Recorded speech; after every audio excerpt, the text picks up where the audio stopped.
Merry Christmas! Here's some art.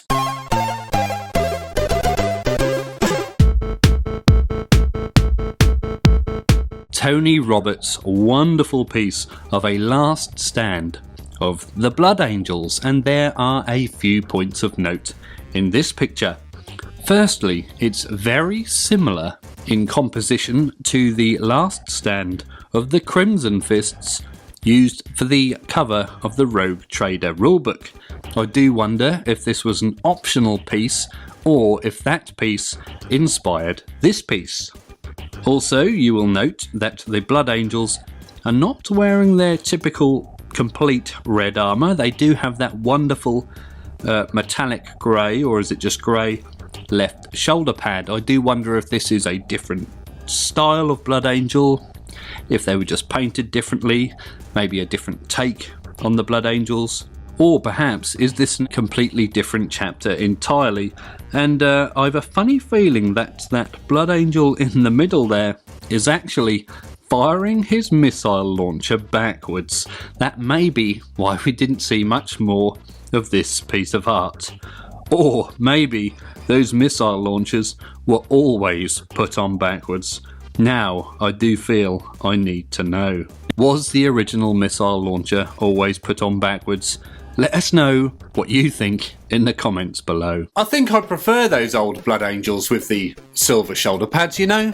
Oh, by the way, this video is a compilation of sorts. I found some old pieces and I feel that you guys need to see them. Pieces of art, I mean, not pieces of cake or pizza. Tony Roberts is up next with this awesome piece of a space wolf outside an orc monastery of sorts. Who remembers those? It looks like it could perhaps be based on the giant Buddha in Hong Kong, but I may be wrong. I think that this piece was used as the cover art for the first book of the Astronomicon, a very, very early Rogue Trader supplement, which I don't have yet, sadly, which can go for a very pretty penny on eBay. But I do love the way that this old Space Wolf does not have any of the typical Space Wolf markings or emblems or tokens or totems that you might expect today. There are no wolf pelts, there are no big teeth, there's no big ginger grizzly hair. He's just a normal chap. If any of you guys know where one might be able to get hold of a sensibly priced copy of the Book of the Astronomicon, then please let me know. I'm not paying 200 quid for it. Next up, a picture by Brian Sweet, and this portrays who I believe are the Blood Drinkers Space Marines with accompanying Rhino support. And if you look in the foreground there are a few squats. Now, I don't think there's any of you out there who don't know what a squat is, but I've a funny feeling we're all going to find out more about the squats very soon. What I do like about these old pieces of art is that the rhinos and the vehicles were not always painted in the same colour schemes as the Space Marines themselves. These ones, for example, are sort of a greeny grey colour, whereas the Blood Drinkers themselves are red. I have no idea what I meant by "we will see more of the squats soon." I confused myself there. Oh, also, by the way, that Rhino art was used on the very first Rhino boxed set, the one that came with 3 rhinos. Or is it 3? We better ask Michael Fassbender. Hello? Hello? Hello, hello. It is plugged in, I was getting worried there. So first up is an amazing piece by Les Edwards, and I think the first thing that comes to mind when I look at this piece is Mad Max. And I think this piece of art was on the cover of the Battle Car box from the Dark Future game. This was an expansion which had a few of those red buggies and those blue interceptors. I can't remember the term for what the buggies were called. I don't think they were called buggies. They did have their own name. but the blue car was definitely an interceptor, and there were a few of those bikes. I do like the way they're the old style bikes with a massive fairing and front windshield. Now I have an idea for a build and paint video for one of those old Dark Future cars. Don't let me forget. Keep reminding me, please. Next up is a piece that has special reverence for me, and it is by Jim Burns. Now this to me is great because when I was a lad, when I was a boy child, I picked up a book from W.H. Smith, and it was one of those choose your adventure books where you decided what you wanted to do at the end of each page. And this was the cover art for that book. I did not know it was also the cover art for the rulebook of Dark Future. But sadly I cannot remember the title of that book, so if any of you out there remember the title of that Choose Your Adventure book, then please let me know in the comments below. But I do love the way it looks like a really nice warm sunny day in that picture. I think that lady's going to be very sweaty under that sun. Chris Collingwood up again now with this wonderful, I believe, fantasy piece of some orcs fighting against some dwarves. And of particular note are all those wonderful, wonderful banners and shield emblems again there. Some appear to be wolfy batty things, there's some skulls and some bizarre motifs in the middle there. I'm not entirely sure what they are. But I do like the red eyes on these orcs. It's definitely given them more of a serious look as opposed to the comical look that the orcs sometimes get. Now, do you guys prefer your orcs serious or more comical? I think I like mine in the middle. Bit of both. Moving on, another piece by Aly Morrison, and I think this is also again one of my favourite pieces. This is Space Orc, and we see here an early incantation of these Space Orcs for Warhammer 40,000, and he's almost looking a bit like a Space Marine there with that big shoulder pad. I think this is wonderful, and he's kind of holding a weapon that looks a bit like a sawn-off shotgun crossed with an Uzi. Who knows? Old Rogue Trader era weapons look bloody bizarre in some old pieces of art. But that's one of the reasons why I love it so much. But not as much as I love you. Yes, you. Chris Collingwood is up next with this interesting piece of what I believe is a Viking artwork. I do like the way the atmosphere on this gives it a very cold and dreary look to the day. It really makes war and violence not look aesthetically pleasing.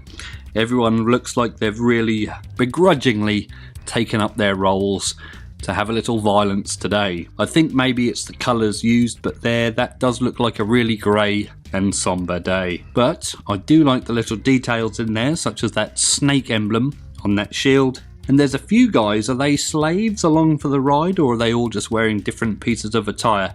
Again, I don't know what book or publication this was used for. Next up, I don't know if any of you remember Warhammer Siege, but I think it had some rules for 40k in as well.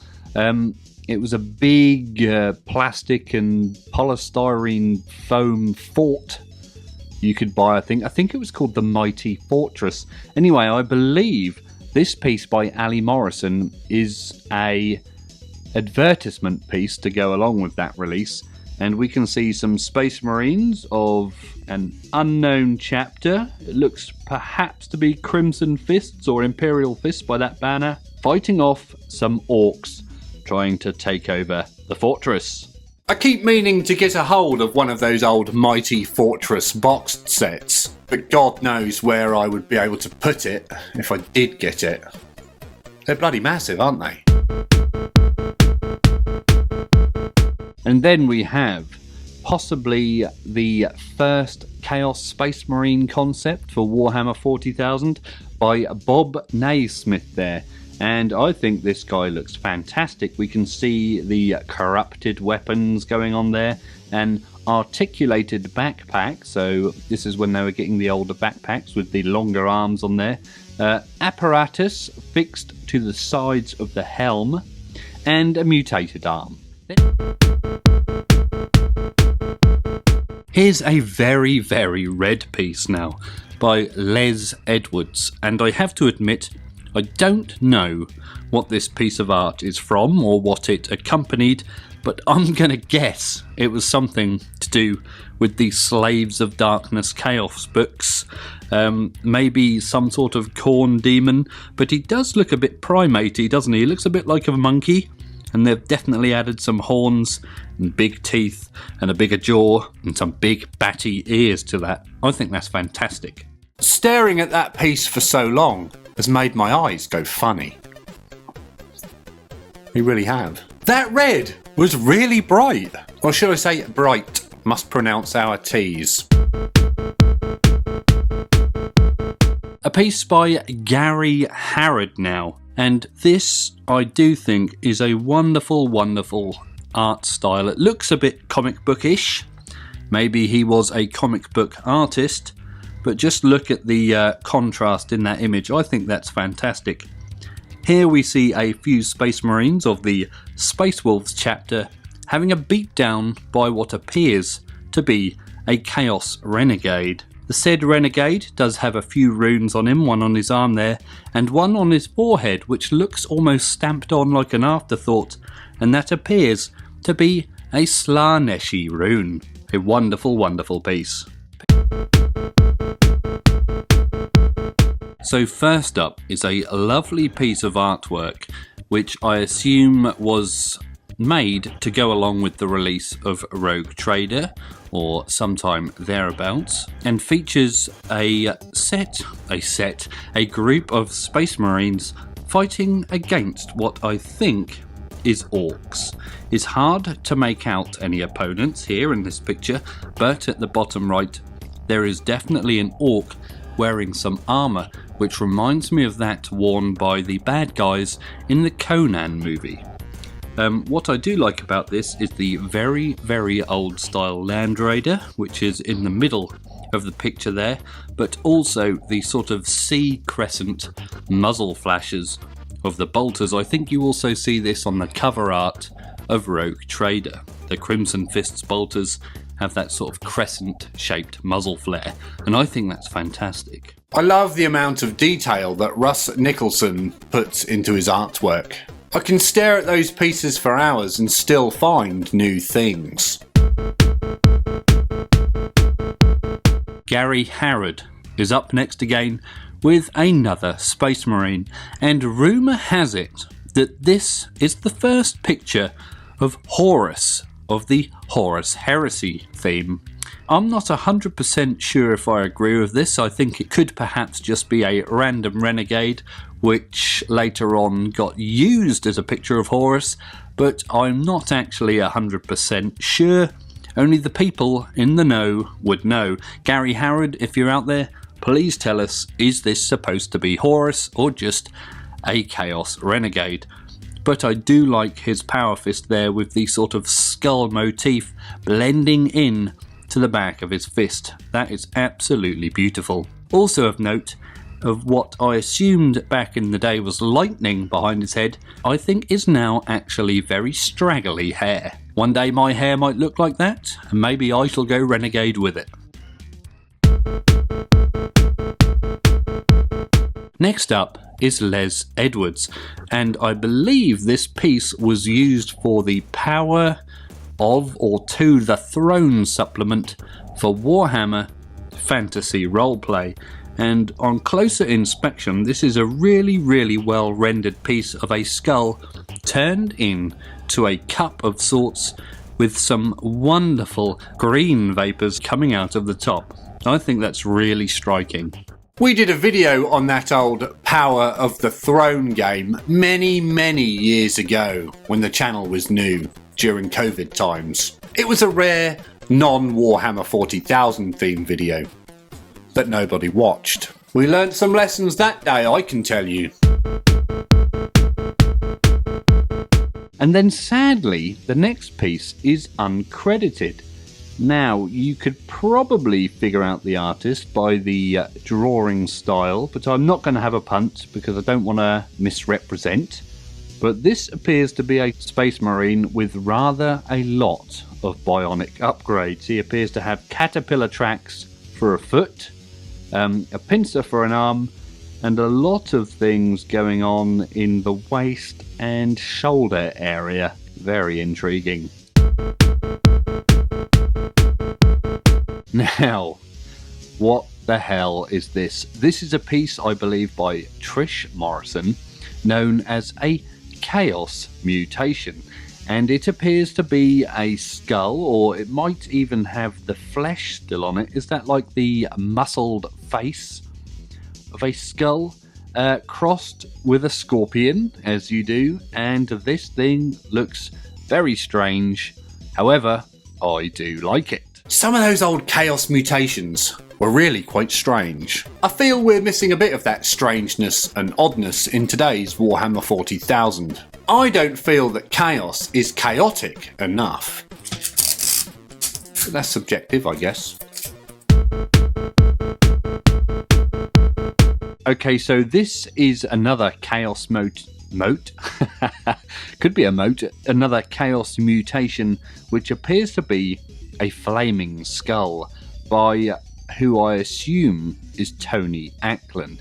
I could be wrong, and if I am, then please let us know in the comments below. As opposed to a mutation, this actually looks like something you might fire from a catapult. And then we move on to the Warriors of Chaos, and here we can see what appears to be a demonette and a dragon ogre or centaur of sorts fighting against a couple of barbarian looking chaps. And this one, I think, is by Aly Morrison. Hannibal Lecter up next, or someone who looks very similar to him, by Les Edwards. Here is a man creeping through your window. You would not be happy seeing this chap coming through your window. I do wonder if he was based on Hannibal Lecter there, because he does show a striking similarity to him. I do wonder which came first, that movie or this piece of art. When I think about it, maybe this art did come first, but I may be wrong. If you know the age of the art and the age of the Silence of the Lambs movie, then please let us know in the comments below. Mrs. Snakeworks and I once went to see Silence of Lambs. Silence of Lambs? Silence of the Lambs at the drive-in. We used to quite enjoy the drive-ins. We saw Scream, Home Alone, Jurassic Park. Pop-up cinema, I believe they were called. I thoroughly recommend going to one if you get the chance. I think they move around the country and do little local events. Top Gun was another one we saw. Very good movie. Another fantastic piece of artwork here. We have a trio of badasses. We have a young lady with an awesome snake tattoo up her leg. We have a guy on the left who looks a bit like a ninja. He looks a bit like Snake Eyes to me, with a sword across his back. And the guy on the right, what is that? Is he some sort of mummy? He has a kind of mummified feel to his face there, or is he just very ugly? You let us know in the comments below. One of my favourite pieces is known as Reaper, and I think this one is by Jes Goodwin, but it has an almost Eldar look to it. I think it might be the side there and the sweeping robes, but this thing looks absolutely fantastic. I'm not sure what the glyphs mean on his chest piece there and the one hanging off his horn, so if you do know, then let us know. Jes Goodwin's style is really distinctive, isn't it? It's very clean, but also very detailed, and I love it. Alright, so first up is this wonderful picture by Aly Morrison of some beastmen of Khorne, and I especially like the way that their faces are very bestial, and we can see the Khorne logo is very prominent there on their shields. I do like their maces, and I absolutely love this piece of work. Moving on, we have another Tony Ackland piece, I believe, Chaos Warrior Mutation, and this is a man who sadly has been left with one leg. It looks just like they've just rubbed out the right leg, but he does have a long foot with the sort of bird leg type thing going on there.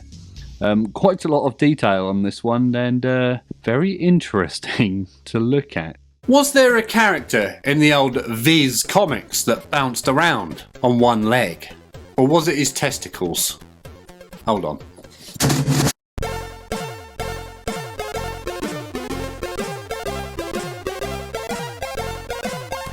His name was Buster Gonad. The next piece is a beautiful, beautiful piece by IC. I'm not 100% sure who IC is. Now, this Nightwings piece reminds me a little of the Gary Oldman, Bram Stoker's Dracula movie. I don't know why. I think it might be the sort of high contrast, long hair look going on there. And from a distance, I actually thought the window behind was the wing of a TIE fighter from Star Wars, but it obviously isn't. The fairy there, with her glitter, looks absolutely fantastic. A lovely piece. Then we have a Chaos Beastman by CD. I think this could be Colin Dixon, but I may be wrong. And this is a lovely piece, and I think this Beastman looks incredible. I love his weapon. He's got a very sharp and deadly looking, short-handed sort of axe halberd thing going on. I don't know the name of that weapon. If you do, please let me know. Why is it Beastmen in Fantasy are evil and Beastmen in Warhammer 40k are Imperium aligned? Although they have sort of almost vanished from the Warhammer 40,000 setting. I think there's a couple in Necromunda, but that's about it. Maybe they struggle to know what to do with them. Just bring them back, how they always were. Don't need to think too much about it. Who cares? We also have a quick look at an Eldar Dreadnought by H, and this is what I assume to be one of the first assembly instruction illustrations. That wasn't very easy to say. And then we have another exquisite piece known as Fairy Night by Jes Goodwin. And I love this one. This reminds me of old Eldar artwork, and I assume it's along the same kind of design lines as what we see from Jes. You can see the thorn and vines up the leg there, and what appear to be feathers on his backpack. I think this is a fantastic piece. What's the name of the Elder craft world, or Eldar, or Eldari, however you want to call it? What's the name of the craft world which uses a lot of the vine motifs? Is it Bealtan, Bailtan, Beltan? Does anybody know how to pronounce that word? Next up by Sid, the One Horseman of the Apocalypse. This guy is enjoying himself with his trident that he appears to have stolen from Neptune or Zeus. Who had the trident? Was it Neptune? Was it Zeus? I can't remember. Then we have Old World Noble by who I think is Dave Andrews, and this is a fantastic piece, obviously from the Warhammer world. He is carrying a script or manuscript of sorts. I can't quite work out what it says. It looks like it might be in German, but I may be wrong. Occasionally, I get tempted to have a bash at some Empire for the old world and fantasy. Either that or Vampire counts, even though nobody wants to watch fantasy-related content. So maybe I shouldn't. Would you guys like to see a little Warhammer Fantasy, or would it put you off? Please let me know. And then the next picture is just of a couple of Chaos Mutations by TA. Tony Ackland, perhaps? I don't know. One of them looks like the Faceless Woman, or one of the ghosts from the new Haunting of Bly Manor TV show, which I thought was quite a good show, but I do digress there. And the other looks like a scary-looking Birdman. And for a Chaos mutation, I think these two are quite interesting. The Faceless one looks a little bit more alien than it does Chaos to me, but that's all subjective, I guess. And then finally, by Tony Ackland, we have this fantastic chaotic column, which originally I thought was a tree stump. But now I see it is actually a chaotic column, and the detail on this thing is absolutely superb. The face at the top there. The face at the top reminds me of the monster from the movie Krull, if you've ever seen that one. A interesting movie from the 80s. All the skulls sort of blended into the column itself there. It looks a bit Giga-esque, but not overly Giga. There's a few eyeballs poking in there somewhere.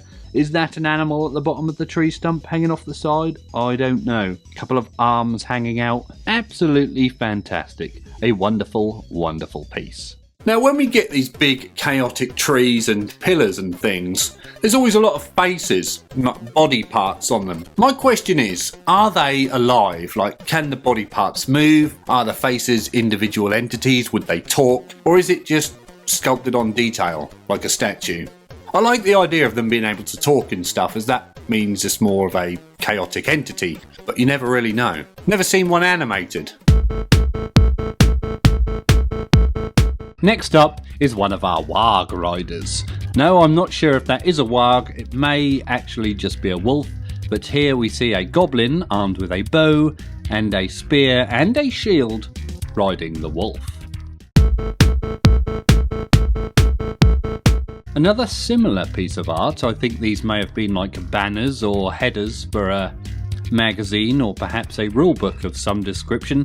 This time it's a goblin with a large machete and a awesome banner. Now that looks a bit like the Evil Sun's logo on there.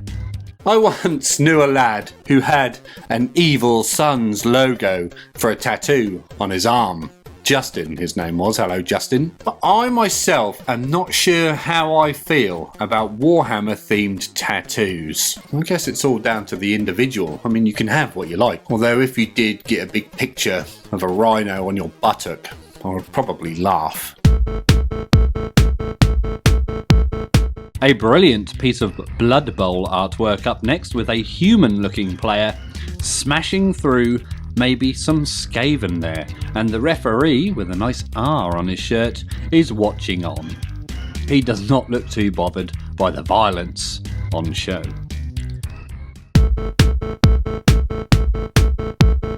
The next piece of art is a Interceptor from Games Workshop's Dark Future game, and this one has Law written on the side. I'm going to assume he was definitely one of the what were they called? Not special. Were they specialists or operatives? They had their own name in Dark Future anyway.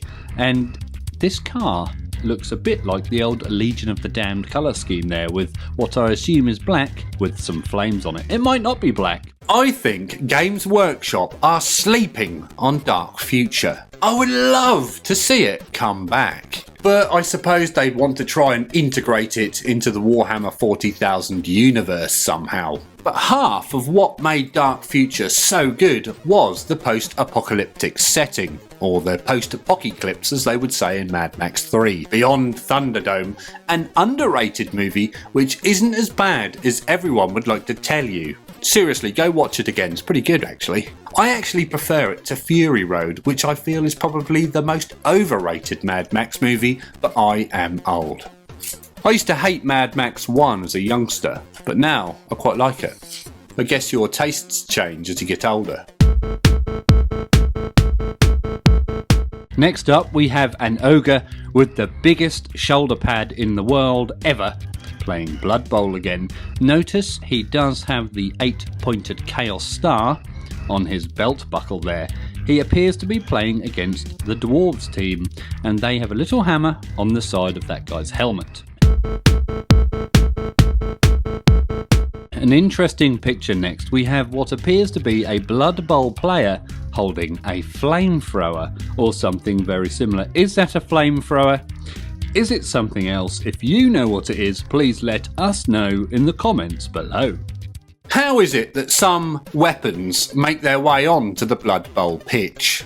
If they're legal to take, then why doesn't everyone take them? Maybe I need to go and read the rules, so then I might understand it. A nice young lady up next, and she is taking her jacket off. I assume this is perhaps another nice piece of artwork for the Dark Future game. However, there are some lines there that don't seem to quite match up. I'll see if you can tell what they are. A zombie here next, and this appears to be a mummy for the undead team in Blood Bowl, a team which I was always very interested in. Did you ever collect undead for Blood Bowl? Let us know in the comments below. That mummy reminds me a lot of the mummies from Hero Quest, not the school pickup. Those mummies are very different. Hero Quest is a game that's still on my to acquire list. One day it'll happen, but not today. I just can't find a good copy anywhere. A copy with the candlesticks.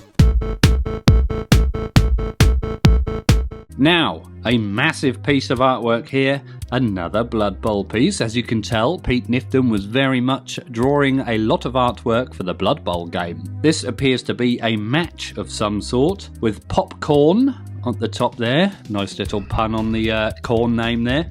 And it appears to be goblins versus maybe more goblins. There's goblins and ogres. Lots of people in the crowd there holding up GITS signs, and you can see that there are a lot of people there in the crowd. I like the flaming logo on one of the goblins' shoulder pads there. I can't see anyone else's logo for their team. I'll keep my eyes open later. Next up, we have a dwarf team for Blood Bowl, and this is 3 dwarves here, and one of them is holding a bomb. And I don't think that's spelt correctly. I do actually think the B is missing, unless it is supposed to be further around the bomb there. But these dwarves do look really good. They remind me a bit of the squats from 40k, you know.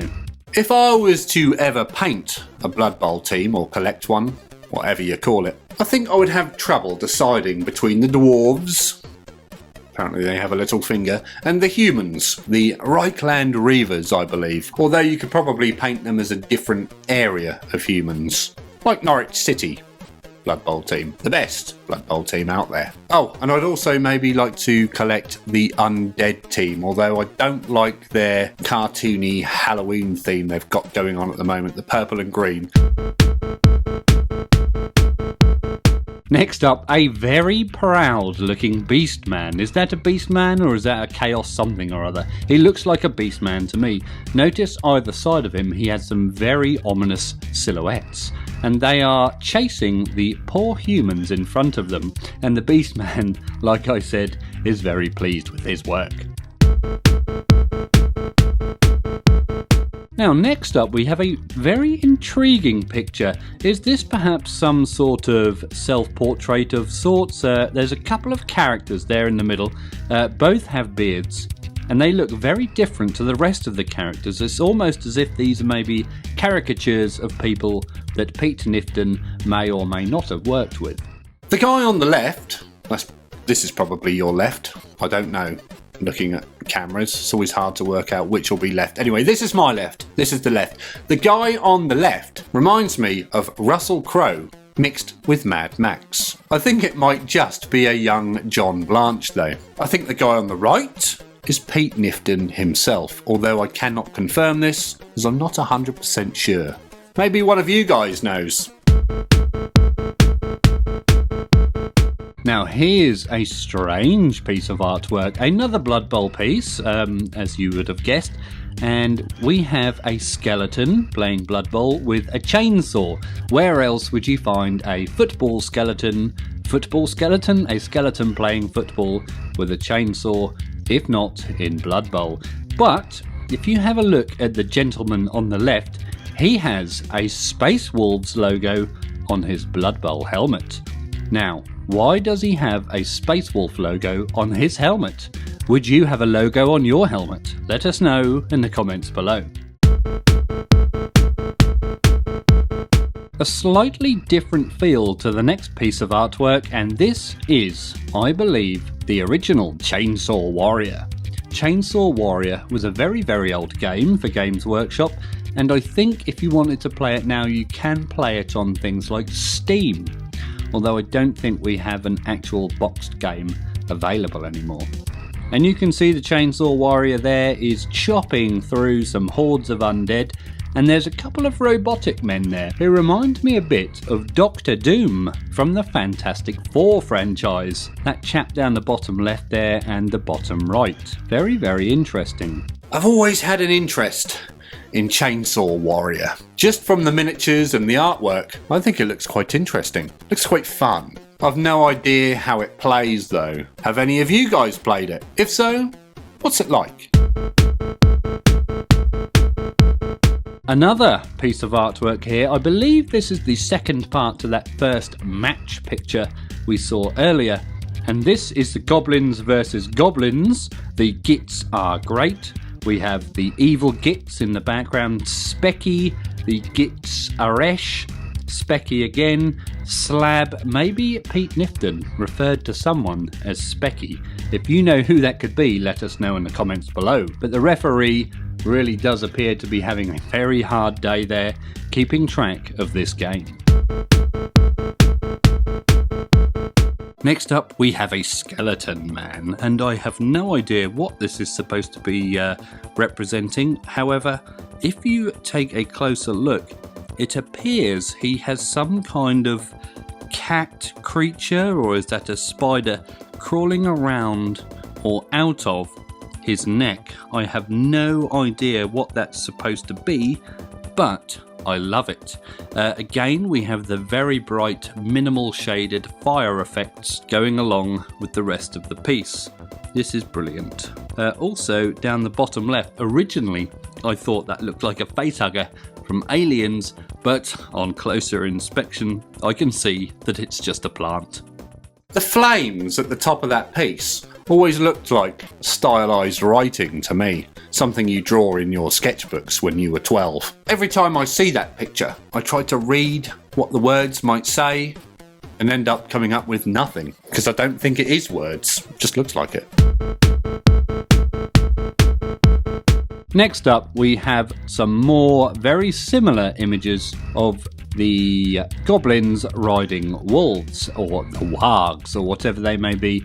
One's holding a banner and a shield. The next goblin riding a wolf has a spear this time, and a shield, and a bow strapped to his back. And the very last one appears to be a goblin musician. Again, I think these images may have been for some sort of box out art, or whatever they used to call it, when you would have these pieces of art around the edge of your rulebook pages, or some things like that.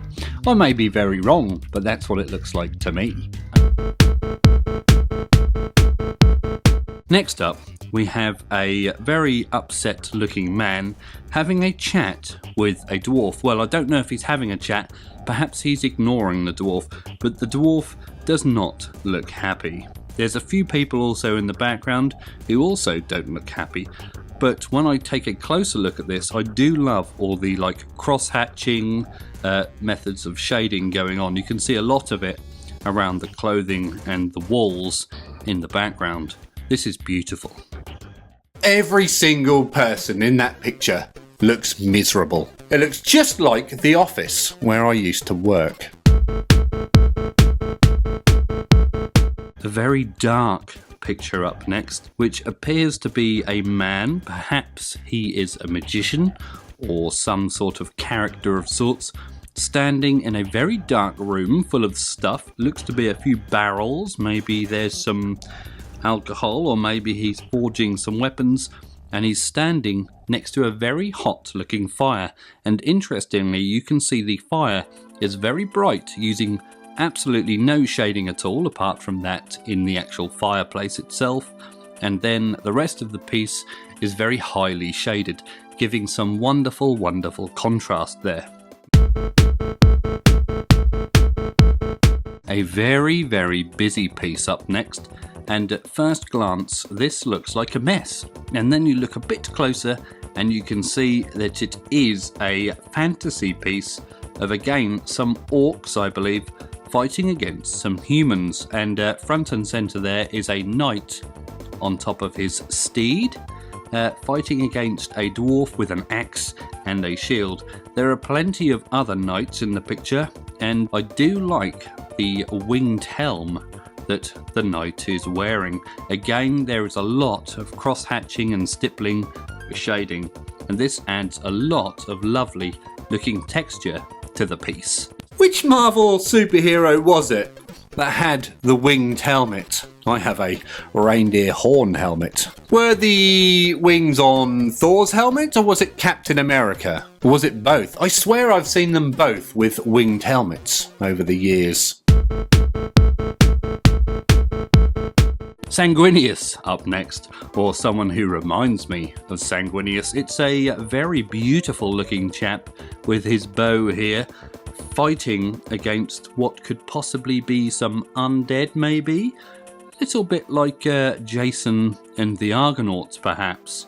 There's a few interesting characters there in this mob.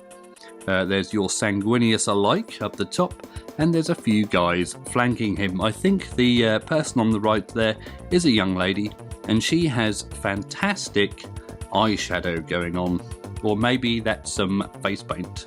The chap in the bottom right, the skeleton there, does remind me a lot of the Graveguard from Warhammer Fantasy. I don't know if they're still a thing. If you know if they're still a thing, let me know in the comments below.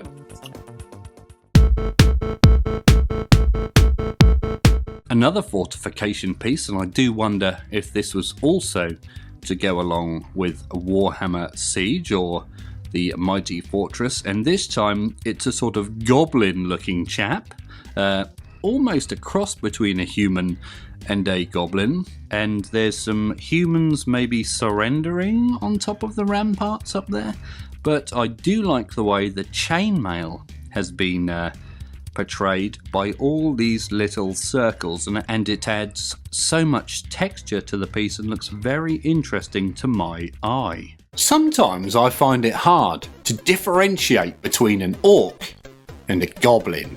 Are they separate species, or is an orc just an upgraded goblin, as it were? Like a young orc or goblin. Can a goblin become an orc? Is it like Pokemon? You level up? I don't know. Someone knows. A siege looking piece of artwork next, and maybe this was to go along with Warhammer Siege and the Mighty Fortress. Who remembers that kit? Who had one of those kits? Let us know in the comments below. I do like the way you can see the salvos being fired from atop the fortification there into the poor souls below. You can even see some individual arrows falling onto the attacking or opposing army. This again appears to be humans versus humans. It's quite hard to make out, although there appear to maybe be some orcs in there and maybe be some dwarves. However, who is on whose side is very hard to make out. Next up is what I assume is an early orc. He kind of reminds me of an alien of sorts. I don't know why. I feel I may have seen this head in something else somewhere, although it doesn't quite come to mind at the moment. If anyone can remember what I think I'm seeing in the face of this orc, then please let us know. He is quite large, as you can see by the way the head is scaled against his victim's head, which is about a third of the size of his head, so he must be quite a large chap indeed, although he does have a massive head and very small feet, which is interesting. I also like the shape of his knife. It almost looks as if he ran out of time drawing this, because that is very basic. compared to the rest of the piece. Interesting. That orc there reminds me a lot of the ghoul sculpt from the old Talisman board game. My copy was from Fantasy Flight Games, I believe, but there's a new version direct from Games Workshop, I think. I don't know if there's any differences. Talisman is a very fun game, but it can get repetitive very quickly. Unless you have the 600 quid's worth of expansions. It can get bloody expensive, that game, if you buy all those. And for some reason, I sound like Gull the Cat now. Damar? I set up this program, and I assure you, Major, I will find a way to defeat it. Bit of DS9 references for you Star Trek fans out there. I did enjoy DS9. Thought it was better than Voyager, which I thought was probably the worst of the Star Trek series so far. I haven't seen all of Picard yet, I haven't seen much of Discovery, and I haven't seen Strange New Worlds. We'll get round to those in due course. We're halfway through Enterprise at the moment, which I feel is very good. I do like T'Pol. It's the haircut. In this piece, I'm going to assume this is some kind of tavern from the fantasy universe. Perhaps it's the Green Dragon or the Prancing Pony, but you can see a lot of drunk looking chaps with some lovely basin haircuts. I think I myself had one of these haircuts when I was a youngster before I became cool, and I did originally think that in that man's cup was a fish. But on closer inspection, it's not a fish. I think it's just some background piece looking like it's in the cup. But it's very interesting in the fact that no one here appears to be the main character. It does just look to be a background piece. But on the left you have a couple of maybe authoritarian figures there with their three pointed hats, or maybe some kind of naval uniformed agents of a sort. I don't know. If you know what any of these characters are, then please let us know in the comments below. But anyway, this is a wonderful piece of a Chaos Knight mounted upon his Chaos Steed. And I do wonder, if I look inside the eye sockets of that horse, if it is in fact a phantom horse, or is there a actual physical horse under that. There are also some wolfy snarling type chaps surrounding him, along with a few knights beside him, giving me an idea that this could be the Chaos Warband mustering for war. Now, are Chaos Knights their own thing, or are they like other knights who went bad and got corrupted, like Empire Knights or Bretonnians? I never thought about it before. A happy gentleman now sitting on his throne. Now, I'm not 100% sure what this is portraying.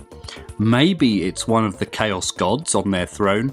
Could it be Khorne, or could it perhaps be Nurgle? It kind of gives me vibes of both of those gods. I'm interested to hear what your take on this piece is, but again, it does look very detailed and it is a very, very nice piece of art. I do like the skulls for knee pads there. I think they're wonderful.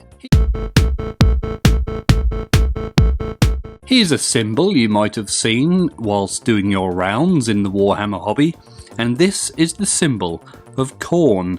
Here it is represented in a sort of three-dimensional animal of sorts. It has a few heads for an animal. Maybe it's more of a sculpture, but it does look to me as though it might be alive. I do like the way the sort of heads are looking at you. A couple of those eagerly heads at the top right there are definitely giving me the eye. Again, with eagle heads, we sort of have a bit of crossover with another god. Maybe this is a Tzeentchian version of the Khorne rune. Very, very interesting. Now, a man down the pub once told me, well, I don't know how true this is that the Khorne logo is actually a stylised skull. I can sort of see it, and other times I can't. Piece of art now by Tony Ackland, and this seems to show a last stand of sorts of an elvish type character with an interesting mace weapon in her left hand, sort of a mace with a spear on the top. Don't think I've ever seen one of those in my life before, holding off a few beastmen. Now the beastmen also seem to maybe be quarrelling amongst themselves. Maybe they're fighting over the prize. Maybe they really want that special spear-topped mace. And now with his version of the symbol for the artist formerly known as Prince. No, I tell a lie, this in fact is the Slaneshi rune or symbol, and the detail on this piece is immense. I do wonder if it's supposed to be a rendering of a physical object or just a highly detailed rune. It does look a bit like a shield with a shield boss there surrounded by the skulls, and then perhaps growing out of it is the rest of the rune. It's sort of a very sharp looking implement, and I think that's fantastic. Now, back in the days of Warseer or Portent, remember that? I remember someone telling me that the Slaa, S-L-A-A, in Slaanesh was actually taken from Sex and Love Addicts Anonymous, which was an old group that some of the staff members from Games Workshop used to go to back in the days when they invented it. Again, I have no idea if this is the truth or if it's another lie. If you fancy coming to chat truth and lies or anything else hobby related, then please feel free to come and join us on our friendly Discord server, which is not behind a paywall. There's a link in the description below for you and one up here somewhere. We look forward to chatting to you there. Another piece by Tony Ackland now shows the followers or demons of Khorne. You can see a couple of bloodthirsters there. There's a few juggernauts in the middle there, and lots of blood letters, accompanied by some fleshhounds of Khorne. All these characters or creatures were absolutely fantastic back in the day, and I do like these original renderings of bloodletters with their almost Giga Alien-esque heads. The bloodthirsters I always thought myself were a play on the Balrog from Lord of the Rings. If anyone else ever noticed that sort of reference, then please let me know, or am I just clutching at straws? Was that coincidence, or was that a borrowing of themes? A very, very, very detailed piece of art of what at first glance looks to be wood elves versus space marines, and then you realise that these are not wood elves. These are very corrupted looking denizens of maybe the warp, maybe some sort of wooded realm in the warp, but they are very interesting and very disgusting indeed. Again, they are holding a Slaaneshi banner, so this is perhaps a Slaaneshi wood elf warband fighting against the Space Marines. Can't tell you which chapter these Space Marines are in this picture. However, notice the Space Marines are wearing the LE2 style Imperial armour, which we don't see very much of in later years. Perhaps my favourite part of the whole picture are the two trees at the back there at the top, looking on at the battle. I think this is amazing. Now, if I was to ever collect a Chaos Army, it would definitely be Slaanesh. I do like the colour scheme, those purples and pinks and yellows. I think they look really good. Now, speaking of good, if you're enjoying this video, then please consider liking it and subscribing to the channel. That means you, Frankie. If you are enjoying the content on the channel, then please consider becoming a channel member, which is all the rage these days. There's a link in the description below and one up here somewhere. And lastly, we have perhaps my favourite piece of artwork. We have another young lady, looks very similar to the last one, although she does not have the snake tattoo on her leg this time. She has almost a Space Marine set of armour on her. If you notice, she has the connection pipes from a Mark VI chest plate there, with a sort of trio, two coming over the shoulders, and one coming down from the centerpiece, and a studded left-hand shoulder pad. So is this another of your female Space Marines? Another guy in the bottom left of the same picture looks a bit like this may have actually been part of a comic. Anyway, this guy reminds me of Mum-Ra from Thundercats, and we did mention Thundercats earlier. And again, the guy at the top left may be the Chainsaw Warrior again, or someone very similar. Who do you think it could be? Answers on a postcard or in the comments below. That woman in that last piece was 100% based on Carrie Fisher. Seriously, go have a look. If you want to see some more Oldhammer themed artwork, then check out the playlist up here somewhere. And as always, thank you very much for watching.